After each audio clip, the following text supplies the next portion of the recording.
pour ñu dem Espagne est-ce que tamit loolu honorable amul du am jiixi jaaxa par rapport kaddu yi nga xamante ni premier ministre ba mu nekkee ci opposition waxoon na ko nii ñoom bu ñu jëlee nguur gi war nañu mën a toog fii ñu liggéey fii ci réew mi tey ji bu ñu gisee suñu ndaw yooyu nga xamante ni ñoo war a toog jàppoo liggéey réew mi ñu leen di jël di leen yóbbu bitim réew dina am jiixi jaaxa quand même ci yenn xel yi. waaw loolu ak ci doxalin yi loolu jàngat bu yomb la. waaw. ñoo premier ministre bi muy wax ci immigration dafa wax ni xale yi nañu toog fii ñu toog ñu liggéey suñu réew loolu dëgg la loolu la waxoon te dañul ci moom ba tey yàlla defal ñu jot réew mi fekk dans une situation désastreuse dans une situation de ruine en attendant de pouvoir donner à tous ces gosses la possibilité de travailler mais su ñu amee possibilité may leen légalement waxuma ñu dugg ci gaal de. déedéet. bàyyi leen gaal yi mais en attendant maa ngi defar te accès guma ci seen problème mais diggante bi gis naa légalité boo xam ne di nga mën jël sa passeport jël roppalaan dem dans de meilleures conditions liggéey la ngay liggéey wàññeeku. immigration encadrée quoi. encadré mais nga Sénégal bu fekkoon Sénégal jekk na tey ba nga xam ne xale yëpp pare nanu pour dugal leen fi nu wala leen war dugal daan leen bàyyi ñu dem dul leen bàyyi ñu dem mais dem leen wuti seen teraanga en attendant ñuy taxaw ba defar lu ñuy defar bis bu ñu taxawee d'ici 1 an 2 ans ba taxaw ba téye lu ñu téye mais incha allah xale yi dootuñu demati. may mbaa xale yooyu dinañ ñibbi si nag. mais encadré la ko wax la leen di yóbbu moo leen di delloosi dañuy dem pour une saison def un travail bien déterminé jot lan fay jot dellusiwaat ñibbi seen kër bu amaatee ñu delluwaat tant que ñu ngi koy mën mais bu ñu demee nag ba loolu ñuy defi foofu daan fa nag am expérience ci wàllu mbay. mais bu ñu demee ba dellusiwaat fekk pôle yi taxaw lépp taxaw ba ñu defar ferme yeeg yëpp ba xale yi toog xam ne lañ doon defi fee mën nañ ko defal seen bopp fii jarul di leen wax ñoom ñoo naan dematunu. mais réew honorable xale koy liggéey tey jii bu ñu yóbbee suñu ay ndaw ñoo xamante ni tey jii dañu toll ci liggéey ñu ngi doon wax 315 tey ñu ne mën na nekk ba 1000 ndaw yoo xamante ni dinañ dem fii ba d'ici fin 2025 tamit. nan la ñuy def kuy liggéey réew mi da nga fàtte ni waxuñu dañuy dem toog dañuy dem liggéey benn liggéey une saison benn temps la xëy na mutul sax 6 mois mu jeex ñu ñibbisi su fekkee ñu pare ñu def loolu ñu def ko seen dëkk bu parewul su amaatee ñu dem defaat ko del soit bàyyi gaal gi te jaar ci voie légale amul benn ndaw bu fa dem pour toog fa danga fa dem pour liggéey benn liggéey bien déterminé et en temps bien précis bu loolu jeexee nga ñibbi si sa kër bu fekkee nag pare nañu ba stabiliser dëkk ba defar ko ba def une mise en place ba xale yi war ñëw jël seen place fii. mais fekk na xale yi ñibbi si noonu dootuñu dellu fekk na xale yi ñu ngi fa suñu paree ñëw dootuñu dellu c'est tout mais amul koo xam dañ lay yebal ni la demal toog foofu non non non du noonu. c'est pas comme ça du tout. d'accord en parlant de liggéey tey jii gis nañu ñi nga xamante ni ñoom jàpp nañ ni licenciement abusif la. mooy police bi. voilà ñu génnoon balaa police bi sax balaa ñuy dugg ci police parce que police bi am na leneen loo xamante ni am na si et que am na ci kàddu yu ci jib mais marche bi nga xamante ni amoon na parce que ñoom it dox nañ doxu ñaxtu par rapport ak li nga xamante ni moom moo di licenciement abusif mu nekk ay ndaw sénégalais yoo xam ne dañu ñàkk seen liggéey te ñu nekk si seen jafe-jafe nga jàpp ni tamit état bi waru see taxaw. bon bala ñuy commencer wax dañuy wax ni. bu doon sunu sagoo. waaw ndaw yëpp kenn ku ne am ci loo téye. te toog sa réew mi te tekki. waaye oto buy daw surchargé bu ko alkaati jàppee chauffeur bu bëggee régler ñi mujjee yéeg lay wàccee. yaa ngi dégg olof. oto buy daw ba surchargé.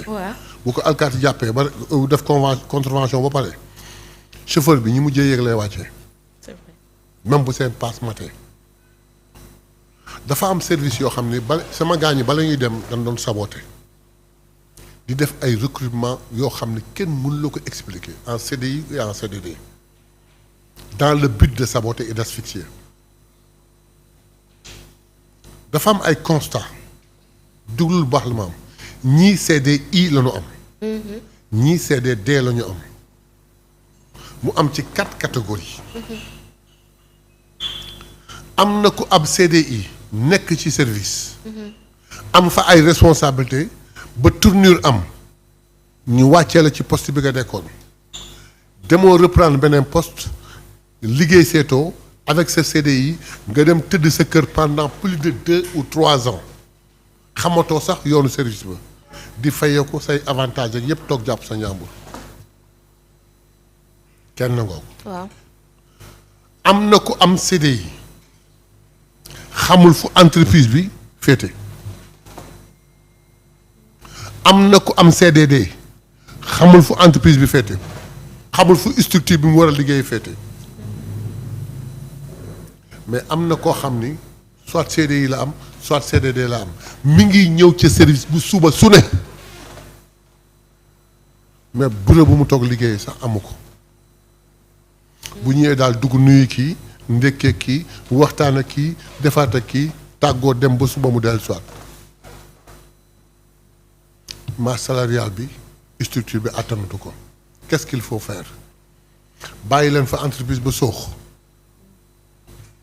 wala bàyyi leen fa structure ba soox wala doo seet li nga xam ne moo war nga def ko pour sauver structure bi sur 2000 personnes. waaw nga dindi si 400 sauver 1600 ak bàyyi fa ñëpp ñu àndandoo soox bu gën. mais sauvé la wala dañuy génn di dugal. kan ngay dugal da nga dégg benn regroupement bu fi am wax ju ñaaw la rek. da nga dégg gum benn regroupement bu fi benn regroupement. loolu moom honorable il faut nga leeral ko. parce que est-ce que dégg guma est-ce que dégg gum nga xaaral rek. wax ju ñaaw la rek. est-ce que dégg gum nga benn recrutement waaw kay xam nga preuve bi lan la. waaw. xoolal militant yi semaine bi rek militant wu. Pastef yi lu ñuy wax ñu ngi song Aïda Mbodj ñu ngi song Waly ñu ngi song keneen xanaa da ngeen nu fàtte kon koy recruté wul leen non da ngay dindi pour sauver structure bi gënul sax gënaluñu mais noonu la mën a demee un exemple bu patent la poste qui a besoin de 1500 personnes où il y a 2800 personnes. Pourquoi?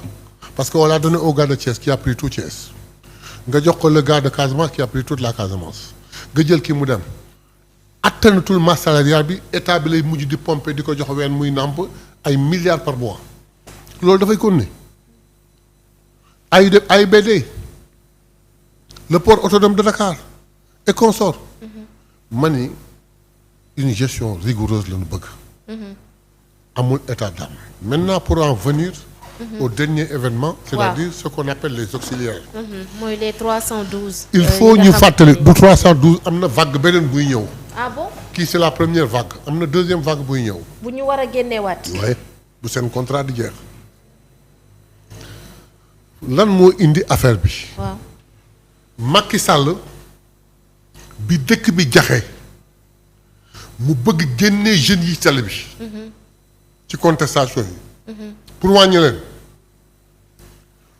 mu jël genn wàllu jeunes yi ni daf leen di def ay auxiliaires retiens bien ce mot daf leen di def ay auxiliaires de police wala auxiliaires de gendarmerie. kan moo def loolu. Macky Sall di day recruter pour def leen des auxiliaires de police ou des auxiliaires de gendarmerie. de deux choses d'une pierre deux coups. di nga wàññi xale yi tali bi ba pare xale yooyu vous allez les mettre contre xale yi nekk ci tali bi yaa ngi may dégg bu baax a baax. waxaat ko. da ngay jël xale yi ci tali bi nga wàññi leen. waaw def leen ay auxiliaires de police et de gendarmerie. c'est un coup. waaw. deuxième coup bi ces mêmes gosses seront contre en face des gosses yi manifester. est-ce que c'était ça l'objectif. c'était ça l'objectif mais duglul le développement. bi ñu demee ñu tudd auxiliaire on leur fait comprendre hey góor gi auxiliaire police wala gendarmerie il faudrait que nga def armée pour mën a nekk benn auxiliaire de police wala auxiliaire de gendarmerie te ñii 85% yi defuñu armée ils l'ont changé pour dire que c'est plus des auxiliaires mais c'est des volontaires. parce que defuñu formation armée. mënul nekk auxiliaire donc ñu change appellation bi def ko volontaire ñu nekk ay volontaires. déglul Jean-Baptiste Tine bii tey sa nekkoon te gendarmerie. waaw mu ni xool naa nomenclature gendarmerie volontaire amu ci. je n'en ai pas besoin je ne les prends pas. officier sous-officier tel ba gendarme ba auxiliaire mais amul volontaire. je n'en ai pas besoin ñu jël lépp xëpp police. avec des contrats de 4 ans. des contrats de cadre. de 4 ans. de 4 ans d'accord. des CDD de 4 ans. ok. yàlla def développement di am Jean-Baptiste Tine devient le ministre de l'Intérieur et gère la police. ça fait 1 an qu'il est ministre. est-ce que tudd na leen. non est-ce que taas na leen. est-ce que gundu xataal na leen. ñoom ñuy dox li nga xam ni war nañ ko dox. li nga xam ni war nañ ko dox. ñu ngi ko doon dox. état bi di leen jox lim leen war a jox. Jean-Baptiste ni pat contrat yi jeex. de 2 choses l'une. soit avoir besoin de renouveler les contrats ou ne pas plus avoir besoin d'eux et annuler, ne pas renouveler les contrats. Il n'a fait que dire je ne renouvelle pas les contrats. mais on a fait quoi de leur formation ñoo xamante ni peut-être. Ils ont eu que 3 mois de formation. Ils n'ont eu que 3 mois de formation. mais honorable loolu du danger ñu bàyyi leen nii ñoom tamit. danger quel danger. mais au moment bu ñu leen jëlee ñoom ñuy dem di bénéficier wu de certains avantages en faisant donnant certaines prestations mais d'autres étaient là yoo xam ne kenn jël leen ils chômaient. d'accord. c'est des contrats à durée déterminée. Le contrat est fini. Le gars n'en a plus besoin. Mais demal dans tous les services du monde. mais demal ba ci hôpital Fantan yi rek. ils ont arrêté des gens yoo xam ni dañ doon liggéey nee na titulaire mais jékki-jékki seen contrat jeex on n'a pas de renouvelé. il y en a à l'hôpital il y en a partout. Exactement. mais dans la police il y en a ils n'en ont plus besoin ils l'ont arrêté jeex na. quel danger il y a. te vous avez dit que am na beneen vague buy ñëw. ci mais parce que justement comme je te dis il a mis ces gens-là là-bas dans un cadre illégal mais comme ils étaient sous contrat on a laissé faire les contrats yi jeex na ñu dem léegi nag ñun dañ koy wax à contre-cœur mais ku lu xàqaloo kan mu ran bu dëgg jotee da nga koy wax mais ñun bu doon suñu sagoo xale bu nekk ci Sénégal tey am ci loo téye mais dëgg rek la am na ci ñoom ñoo xam ne ñu ngi yor jabar am na ñoo xam ne am na leen yaakaaroon dëgg la loolu yëpp dëgg la te ñu ngi leen di ñaanal ñu teel a jàppaat ci dara lu gën a gaaw waaye nag ci jubbante bi daal ngeen ne. da ngay def li nga xam ne moo war a ne la police le commissaire adjoint inspecteur officier inspecteur gardien de la paix fa la yem. ci mbir moomu nag honorable ñu ngi sax joxoñ baaraam tuuma. xaaral bala ngay àggale ci ñoom. waaw am na ñoo xam ni am nañu niveau am nañu xalaat. ils étaient en CDD balay lii di am daw na ñu def concours police réussir ko dugg def formation police ba nekk ay police ci ñoom. bari na ci ñoo xam ni ils ont fait en fonction de leur niveau. d'accord. en fonction de leur niveau dem nañu xam ni lii doy. ñu dem defi concours dugg def formation génn ils sont devenus des cadres de la police. d'accord loolu moom information. vous disiez. bu gars yi war a mën a jot ci mbir moomu noonu mais ci mbir moomu balaa ñu koy génn honorable parce que ñu ngi taxaw di ci tuumaal ki nga xamante ni moom moo fi nekkoon jëwriñ ji ñu dénk wàllum intérieur di Antoine Diome parce que dañu jàpp ni peut-être loolu yëpp dañ ko defoon par rapport ak li nga xamante ni moom moo xewoon. mais manifestation yeeg yu wax naa la ko da manifestation yi. waaw dañu dem tibb ci xale yi manifesté wu parce que dañ tibb ci xale yi manifesté wu parce que jeunes yi ñoo doon manifesté wu. nga tibb ci jeunes yi dugal dans la police. ça résout mooy wàññi nga manifestant yi. deuxièmement nga solal leen mbubu alkaat yi ñuy def ñu maintien de l'ordre day ñëw nekk en face ak manifestant yi donc loolu doon seen stratégie. d'accord ils l'ont fait dem na ils étaient sous contrat bi jeex na léegi situation baa ngi nii. d'accord balaa ñuy jeexal ko honorable xanaa information bi nga xamante ni jot nañ ko dama la koy liiral nii en direct man tam ma daal di koy amaale benn yoon muy la brigade de recherche parce que barki dem rek ñu ngi dégg ki nga xam